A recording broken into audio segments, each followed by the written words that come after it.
Entonces, cada ampollita, cada ampollita de potasio, nosotros decíamos que tenía una cantidad y una concentración. Entonces, esta ampollita tiene una cantidad de 10 ml, donde cada ml tiene 2000 equivalentes. Por lo tanto, esta de 10 ml en total va a tener 20.000 equivalentes de potasio. Y si yo cojo dos ampollas, estas dos ampollas juntas van a hacer un total de 20 ml. Esa es la cantidad en líquidos. Pero la concentración de potasio que van a hacer ambas van a ser sumando la concentración que tiene cada una. Aquí hay 20.000 equivalentes y aquí hay otros 20. Por lo tanto, estas dos ampollas juntas me van a dar un total de 40 miliequivalentes de potasio en una cantidad de 20 ml. ¿Ya? Una cosa es la cantidad de líquido y otra cosa es la concentración del ion o el electrolito que nosotros tenemos aquí. Entonces yo tengo 20 ml de solución de cloruro de potasio con 40.000 equivalentes de potasio en su interior, sumadas estas dos. Y como les decía que el suero viene de 500, viene de 1000, yo agarro un suero de 1000 ml, de 1 litro, entonces a ese suero de 1 litro está cabalito, no le va a entrar nada porque está envasado para 1 litro. Entonces, lo que yo voy a hacer es agregar estas dos ampollas en su interior.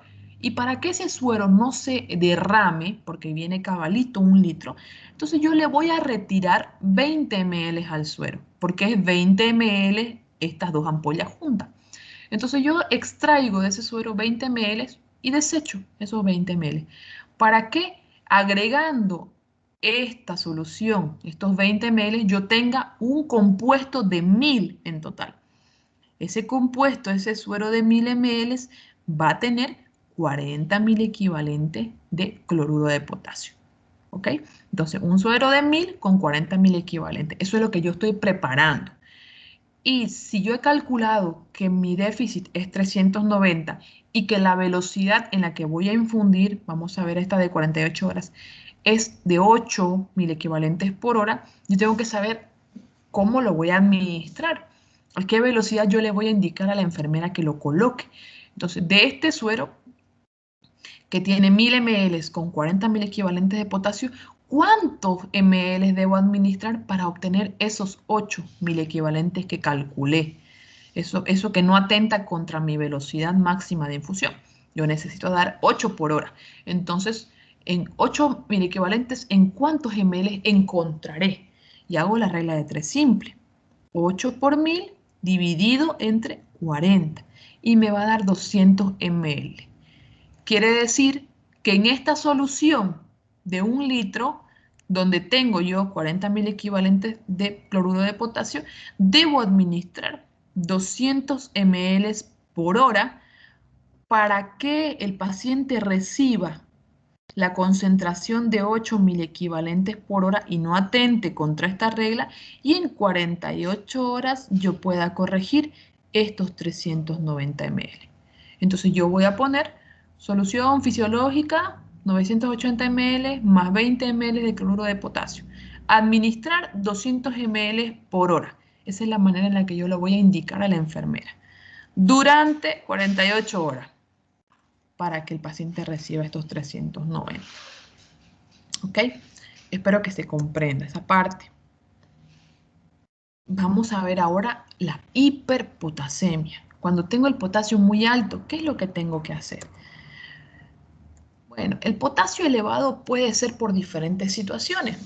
Primero, ¿se acuerdan ustedes? En el interior de las células hay una gran cantidad de potasio.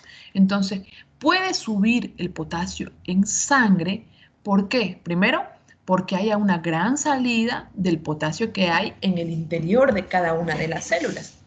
Porque tengamos un defecto a nivel de la excreción de potasio o porque tengamos un exceso del aporte, de la ingesta de potasio.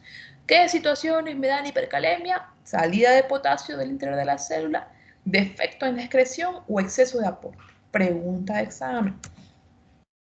¿Qué situaciones pueden darme un aumento en la salida del potasio del interior de cada una de las células? Podemos dar por acidosis, podemos tener por lisis celular que las células empiecen a romperse y eliminar potasio. O también podemos tener por acción de algunos fármacos como son los betabloqueantes. Esos fármacos pueden alterar el defecto, pueden modificar la excreción del potasio. ¿Y cómo va a ser la clínica? ¿Cómo se va a ver un paciente que tenga hipercalemia o hiperpotasemia? Con exceso de potasio va a haber una mayor despolarización, ¿ya? ¿Y qué es lo que vamos a tener a nivel del músculo liso? Síntomas digestivos, ¿ya? Dolor abdominal, contracciones, cólicos. En el músculo esquelético yo voy a tener parálisis distal en extremidades, alteraciones a nivel de la deglución y la masticación. Y lo más importante y el órgano más delicado que va a verse afectado a nivel es el corazón. Aquí vemos los ejemplos. Ay, se me fue.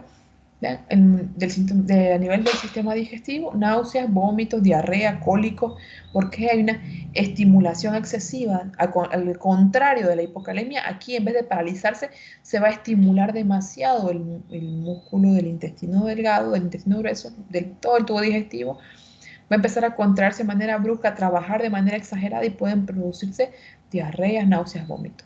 ¿Ya? Pero el corazoncito es el que nos preocupa porque esa es la bomba, pues, ¿no? Ese es el que dirige. Entonces, usted le va a hacer un electrocardiograma al paciente si sospecha de alguna hipercalemia y lo que va a encontrar es alteraciones también. ¿Qué fue?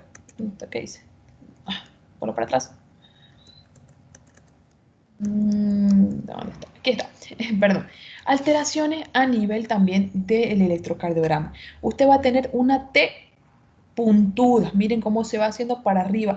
A diferencia del anterior, donde teníamos una depresión del segmento de ST, aquí lo que va a tener es una T picuda, ¿vean? Se hacen como unas espigas. El QRS se va a empezar a ensanchar, ¿ya? Conforme el potasio va subiendo y va a desarmarse el complejo QRS. Se van a formar ondas sinusoidales, que es la fusión entre el complejo QRS y la onda T picuda. Y lo que vamos a tener son estas montañitas, montañitas. Y luego vean cómo se va a fibrilar, así, para una fibrilación que son como dientes de sierra. Fibrilación primero auricular, luego ventricular, bueno, y a la fibrilación ventricular precede a una parada cardíaca.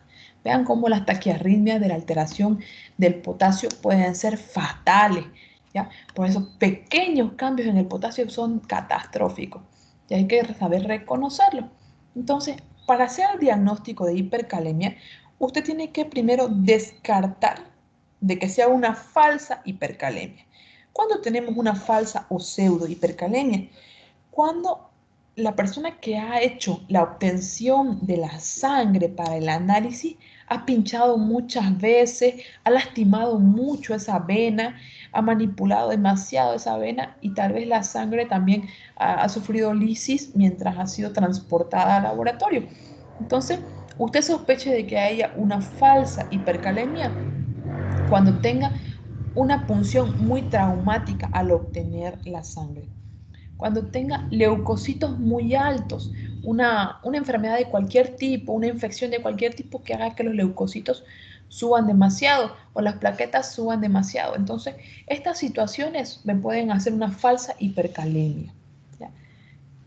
El diagnóstico, al igual que el anterior, decíamos medir el potasio en orina si es mayor a 40, quiere decir que no es una hipercalemia renal. Quiere decir que hay una salida de potasio del interior de las células, probablemente un exceso de aporte o una destrucción grave, ¿ya?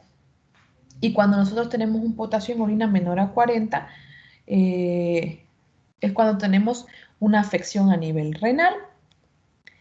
Cuando tenemos nosotros filtrado normal, puede ser por descenso en la actividad de la aldosterona o cuando tenemos en el filtrado bajo una insuficiencia renal. ¿Ya?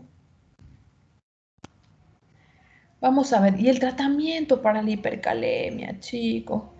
¿Cómo vamos a saber nosotros cuál es el tratamiento para la hipercalemia? Primero, antes de elegir, tenemos que saber si la hipercalemia es aguda o es crónica. ¿Ya? Cuando nosotros estamos hablando de una hipercalemia aguda, nosotros vamos a tener situaciones en las cuales ha habido una pérdida o una ganancia excesiva, mejor dicho, de potasio, pero al momento, por ejemplo, una afección, tenemos quemadura, tenemos una herida importante, situaciones en las que se puede evidenciar que hay salida brusca de potasio del interior de las células o hay ingesta. En cambio, las situaciones crónicas son en aquellos pacientes abuelitos, ancianitos, por ejemplo, que toman medicamentos de forma prolongada como los ahorradores de potasio, diuréticos ahorradores de potasio.